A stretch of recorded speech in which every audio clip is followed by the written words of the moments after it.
এই মিষ্টিগুলো এক পিস খেলে মন ভরবে না, মনে হবে সবগুলা খেয়ে ফেলি। ফুটন্ত গরম পানিতে পাউরুটি দিয়ে এত মজার একটা চমচম মিষ্টি তৈরি করেছি, না দেখলে বিশ্বাসই করতে পারবেন না। খুবই অল্প খরচে এইভাবে করে চমচম মিষ্টি একবার বানিয়ে খেলে রোজ বানাতে যাবেন, এত বেশি মজার। তো প্রথমে লাগছে আমাদের পাউরুটি। আমি এখানে কয়েক পিস পাউরুটি নিয়েছি। এবার হচ্ছে সাইডের যে অংশটা ওইটা কিন্তু আমি কেচি দিয়ে কেটে নিয়েছি।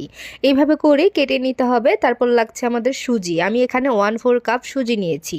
এবার হচ্ছে এখানে আমি 2 চামচের মতো ঘি দিয়ে দিব। তারপরে হচ্ছে সুজিগুলা দিয়ে দিব। দেয়া হয়ে গেলে সুজিগুলাকে কিছুক্ষণ ভেজে নিতে হবে, 2 থেকে 3 মিনিটের মতো ভেজে নিলেই হবে। এতে করে কিন্তু সুজির যে একটা কাঁচা গন্ধ থাকে ওইটা কিন্তু চলে যাবে, সুন্দর একটা ফ্লেভার আসবে এইভাবে করে ভেজে নিলে। ভাজা হয়ে গেছে, আমি উঠিয়ে নিয়েছি। এখন হচ্ছে চিনি দিয়ে দিচ্ছি।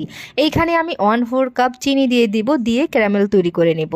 চুলার আঁচটা কিন্তু অবশ্যই লো হিটে রেখে ক্যারামেলটা বানিয়ে নেবেন, কোনোভাবে পুড়িয়ে ফেলা যাবে না, তাহলে কিন্তু খেতে তিতো হয়ে যাবে, খেতে ভালো লাগবে না। তো এইভাবে করে যখন সুন্দর একটা কালার আসবে এই পর্যায়ে এখানে আমি গরুর দুধ অ্যাড করে দিচ্ছি। তো আমি এখানে হাফ কেজির মতো গরুর দুধ অ্যাড করে দিচ্ছি। দেওয়া হয়ে গেলে কিছুক্ষণ একটু জাল করে নেব। যখন 3 থেকে 4টার মতো বলক উঠে যাবে এই পর্যায়ে এখানে পাউরুটি দিয়ে দিতে হবে। এবার হচ্ছে আমি পাউরুটিগুলা দিয়ে দিচ্ছি। দেওয়া হয়ে গেলে চামচ দিয়ে এইভাবে করে নেড়ে চেড়ে নিতে হবে। বিশ্বাস করবেন না, এই চমচম মিষ্টি খেয়ে কেউ বুঝতে পারবে না এইটা আপনি পাউরুটি দিয়ে তৈরি করেছেন, যতক্ষণ না আপনি বলছেন।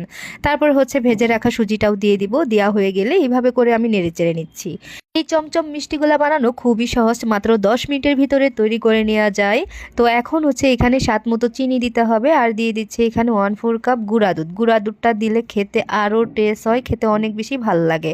চুলার আঁচটা কিন্তু মিডিয়ামে রেখে এইভাবে করে নেড়ে চেড়ে নিতে হবে। তারপর হচ্ছে এখানে আমি আরও 2 চামচের মতো ঘি দিয়ে দিব, সামান্য পরিমাণে লবণ দিয়েছি। দেওয়া হয়ে গেলে এই ঘির ভিতরে আমি এইভাবে করে নাড়তে নাড়তে একটা ডো রেডি করে নিব। দেখেন কত সুন্দরভাবে একটা ডো রেডি হয়ে গেছে, কিন্তু যখন দেখবেন যে এরকমটা হয়ে গেছে তারপর নামিয়ে নিয়েছি। এবার হচ্ছে হাতে একটু ঘি মাখিয়ে নিয়েছি। হালকা গরম অবস্থায় এই চমচম মিষ্টি শেপগুলা দিয়ে নিতে হবে। আর আপনারা চাইলে কিন্তু আপনাদের পছন্দ অনুযায়ী মিষ্টি শেপটা দিতে পারেন, তবে আমি চেপটা করে নিচ্ছি।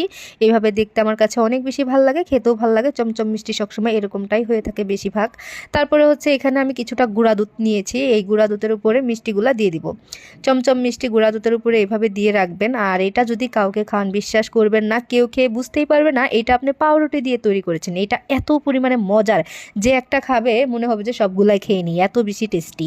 আর আপনারা কোন জায়গা থেকে ভিডিওটি দেখছেন অবশ্যই কমেন্ট করে জানাতে পারেন, যাতে করে আপনাদেরকে ধন্যবাদ দিতে পারি। ইউটিউব থেকে দেখলে আমার চ্যানেলটি সাবস্ক্রাইব করে রাখবেন, যাতে করে সবার আগে আমার ভিডিওটি পেয়ে যান। আর কোনো মেহমান আসলে মাত্র 10 মিনিটের ভিতরে এইভাবে চমচম মিষ্টি বানিয়ে দিবেন, খেয়ে আপনার প্রশংসায় ভাসিয়ে দিবে, জানতে চাইবে এই রেসিপিটি আপনি কিভাবে তৈরি করেছেন। এত পরিমাণে মজার হতে পারে এটা।